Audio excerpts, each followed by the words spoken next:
Nouvelle édition du journal sur votre chaîne. Mesdames et messieurs, merci de nous recevoir chez vous.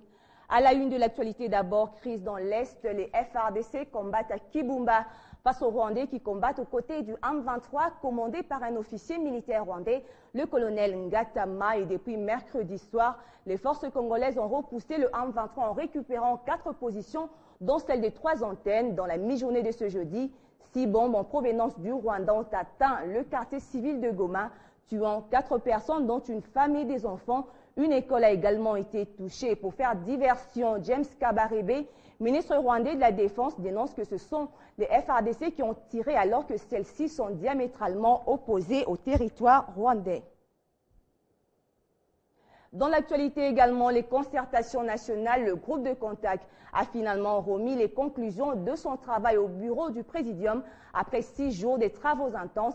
À leur tour, les coprésidents du Présidium, Aubin Minakou et Kengo Adondo, vont examiner ce document avant de le soumettre au chef de l'État, Joseph Kabila, qui lui devra convoquer dans les jours qui suivent ses assises.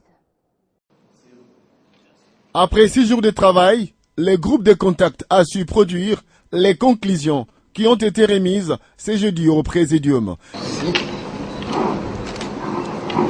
Débuté le samedi, les représentants des composantes au groupe de contact ont amendé les articles du règlement intérieur, approfondir les thématiques, ainsi placer les bases solides pour établir la feuille de route des assises des concertations nationales. Aujourd'hui, nous allons nous imprégner du travail que vous venez de déposer et nous aimerions convier dans les tout prochains jours à une réunion d'évaluation pour permettre, si nous nous mettons d'accord sur tout le paramètre, de soumettre ce rapport au président de la République. Placer l'intérêt supérieur de la nation au-dessus de tout, les travaux des groupes de contact ont été caractérisés par un esprit patriotique. Le climat était très bon. On s'est parfois chamaillé sur des textes en français, mais c'est tout. Face à l'intérêt supérieur de la nation, les fils et les filles de cette grande république savent se mettre d'accord et ils l'ont démontré. Mais au finish, on a vu que c'était l'intérêt supérieur de la nation qui était mis en exergue. Alors ça nous a beaucoup plu. Le train des concertations nationales est en marche et les divergences ont été dissipées pour permettre l'atterrissage en douceur des travaux des concertations nationales dans la sérénité pour sauvegarder l'unité et la concorde nationale. Évaluation des travaux de modernisation des infrastructures à travers la capitale. C'est l'objectif de la rencontre que le Premier ministre Matata Ponyo a présidé ce jeudi à la primature. Une réunion purement technique axée sur l'évaluation des travaux de construction de la route et des ponts sur le tronçon compris entre l'aéroport international de Ndjili et le pont Matete. Si de l'extérieur comme de l'intérieur, les bureaux du Premier ministre récemment renouvelés donnent une autre image de la primature, ça doit être le cas à travers tous les coins de la capitale congolaise. Révolution de la modernité oblige. D'où la nécessité de cette réunion à laquelle Matata Ponyo s'est fait entourer du vice-premier ministre, ministre en charge du budget, du ministre délégué aux finances, celui des ITPR, ainsi que les responsables de l'agence congolaise de grands travaux. Ensemble, ces différentes personnalités parlent du concret. Il faut projeter en respectant le timing voulu les travaux de construction de l'immeuble à 11 niveaux devant abriter le ministère national et évaluer l'avancement des travaux des ponts et de la route allant de l'aéroport jusqu'au pont Matete. Vu l'importance de ce tronçon qui sert une grande partie de la population de la capitale et qui est aussi la porte d'entrée internationale par voie aérienne, le Premier ministre tient à ce que ces travaux se passent dans les délais et selon les normes requises afin de répondre aux attentes. Il a principalement été question de voir par rapport aux objectifs qui avaient été fixés au début du mois de juin, notamment ceux qui concernaient à pouvoir terminer certains ouvrages d'art qui permettraient de pouvoir améliorer la fluidité des trafics sur cet important axe et aussi de pouvoir permettre de jouir totalement du gabarit de la chaussée qui est une chaussée, comme vous le savez, à 4 voies. Déjà, les travaux effectués au niveau du pont Djili sont effectifs et avant la fin du mois, ceux de Nsanga à hauteur de Kingasani prendront également fin, tandis que ceux de Mokali terminent avant fin octobre. Un passage va se faire sur l'avenue Banounou pour permettre l'accès à la commune de Limete aux véhicules venant de Matete ou de l'est de la capitale congolaise. Également dans ce journal, les gouverneurs africains du FMI et du groupe de la Banque mondiale sont visiblement préoccupés par le développement de l'Afrique, ce qui justifie la tenue du caucus africain à Khartoum qui vise à promouvoir l'énergie, le transport et l'eau. Ces travaux qui durent 2 jours, soit du 21 au 22 août, ont été ouverts par le président soudanais. Ils visent aussi l'éradication de la précarité et de la pauvreté. Khartoum, capitale de la République islamique du Soudan. C'est ici que se tient le caucus africain. Sur place, plusieurs délégations. Ces assises traitent des sujets clés et ont trait au développement de l'Afrique. Des secteurs clés comme celui d'énergie et d'investissement ainsi que celui d'infrastructure préoccupent les participants. C'est le cas de la République démocratique du Congo, représenté ici par le vice-ministre des Finances et le vice-gouverneur de la Banque centrale du Congo. Roger Chulungu et Jules Bondombe trouvent en ces assises une opportunité pour que la RDC se rallie aux autres nations africaines afin d'assurer un développement durable. Et nous avons le défi à relever, celui de booster la croissance de nos économies et de réduire la pauvreté qui entrave le développement de nos pays. Durant 2 jours, les débats sont essentiellement centrés sur les perspectives du financement de développement à l'horizon 2030. Aussi, les enjeux de l'ère, c'est les problèmes d'endettement de nos pays qui constituent un fardeau, un obstacle au développement. D'où la nécessité de focaliser nos efforts dans les investissements qui est misé sur les dons projets et les prêts projets qui ont des effets lents dans nos économies et dans le vie de nos populations. Ces différents ministres des Finances et gouverneurs des banques africaines poursuivent un seul objectif, l'éradication de la pauvreté, d'où ces thèmes évocateurs, infrastructure et développement d'agriculture et du Fonds Afrique 50. Et puis clôture mardi à Kinshasa du séminaire de formation sur les règlements intérieurs de la Cour et la Commission africaine des droits de l'homme et des peuples, un séminaire organisé par l'Action congolaise pour l'accès à la justice avec le financement de la Fondation OSISA. C'est le décret loi numéro 008/01 du 28 mars 2001 autorisant la ratification par la RDC du protocole de Ouagadougou de juin 1998 relatif à la création de cette Cour de droits de l'homme et des peuples en Afrique. Cette Cour constitue un des organes indispensables pour la promotion et la protection des droits de l'homme et des peuples en Afrique.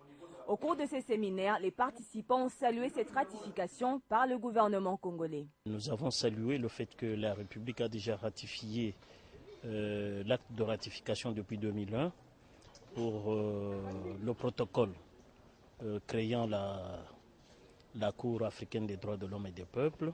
Au-delà d'une simple ratification, l'Action congolaise pour l'accès à la justice veut amener le gouvernement congolais à poursuivre sa démarche.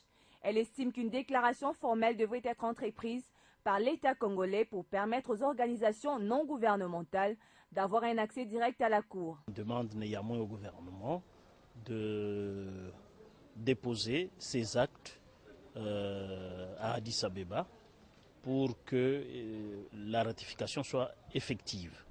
La CAJ s'engage donc fermement à collaborer avec le gouvernement de la RDC afin que celle-ci formule dans un meilleur délai ces déclarations prévues par l'article 34, alinéa 6 du protocole créant cette Cour.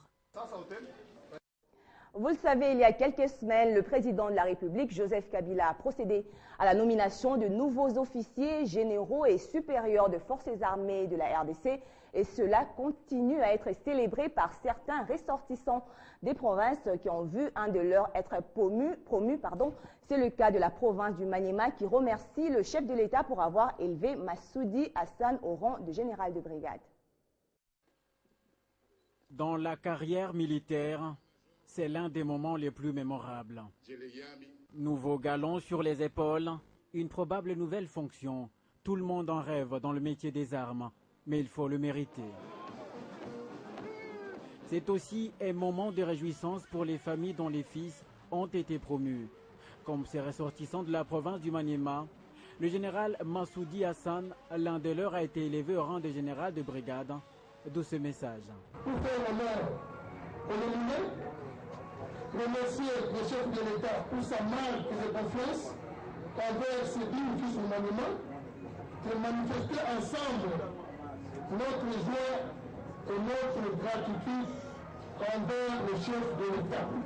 Il fait partie des officiers supérieurs et généraux nommés au mois de juillet dernier par le chef de l'État pour non seulement féliciter ceux qui ont honorablement servi la République, mais aussi donner un coup de pouce à la réforme des forces armées de la RDC. Je vous l'annonçais au sommaire de ce journal au pouvoir depuis l'indépendance de son pays en 1980. Robert Mugabe, 89 ans, a été investi ce jeudi 22 août pour un nouveau mandat à la présidence du Zimbabwe après sa victoire à la présidentielle du 31 juillet dernier. Et parmi les chefs d'État présents à la cérémonie, le Congolais Joseph Kabila, mais également le président namibien.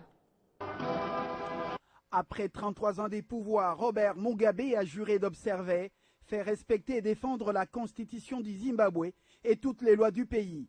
C'était au cours d'une grande cérémonie, mais marquée par l'absence de l'opposant à son régime et ancien Premier ministre Morgan Tsvangirai, candidat malheureux à la dernière présidentielle dont il a contesté les résultats, malgré la décision de la Cour constitutionnelle du Zimbabwe, qui a jugé mardi dernier libre, honnête et crédible les élections remportées par Robert Mugabe. Sur le plan diplomatique, l'investiture du chef de l'État zimbabwéen n'a pas mobilisé beaucoup de personnalités étrangères, entraînées peut-être par de nombreux pays occidentaux qui avaient critiqué le déroulement des élections. Parmi les chefs d'État africains invités à cette cérémonie, Joseph Kabila de la République démocratique du Congo et Hifikepunye Pohamba de la Namibie. L'absence du Sud-Africain Jacob Zuma, qui avait été l'un des premiers à féliciter Mugabe pour son élection, a été remarquée. Le président zimbabwéen n'a pas épargné les pays occidentaux qui ont émis des doutes sur le scrutin dans son discours d'investiture. Nous les rejetons comme des gens vils dont nous devons pleurer la turpitude morale. Ils ont le droit d'avoir leurs opinions, pour autant qu'ils reconnaissent que la majorité de notre peuple a approuvé les résultats des élections, a-t-il critiqué. Nous allons très certainement rester confrontés à ces sanctions pendant très longtemps, a estimé Robert Mugabe, qui a déclaré que son pays continuerait à regarder vers l'Orient. Et si on parlait un peu de la culture dans ce journal pour annoncer un événement dénommé Rally Cheta qui sera organisé ce vendredi à Kinshasa par Enea Club. C'est une soirée de collecte de fonds en faveur de jeunes talents congolais. Et pour en savoir un peu plus, nous recevons sur ce plateau Patrice Piardon, chargé de communication d'Enea Club. Bonsoir. Bonsoir. Alors, votre structure semble ne pas être connue du grand public. Voulez-vous nous la présenter brièvement? Avec plaisir. Alors, l'Enea Club, si vous voulez, c'est l'élite de la nouvelle ère africaine. C'est un cercle de réflexion qui a pour but de créer les outils nécessaires à la mise en œuvre d'initiatives interafricaines durables. Alors, c'est quoi cet événement Cheta Rally? En quoi consiste-t-elle concrètement? Alors concrètement, le Cheta Movement Rally, c'est la manifestation visible de justement des buts de l'Enea Club. Au cours de cette soirée, nous allons présenter des projets, nous allons présenter des candidats que nous avons reçus, que nous avons cherchés, que nous avons, si vous voulez, que nous cooptons, que nous amenons, que nous souhaitons rendre visibles.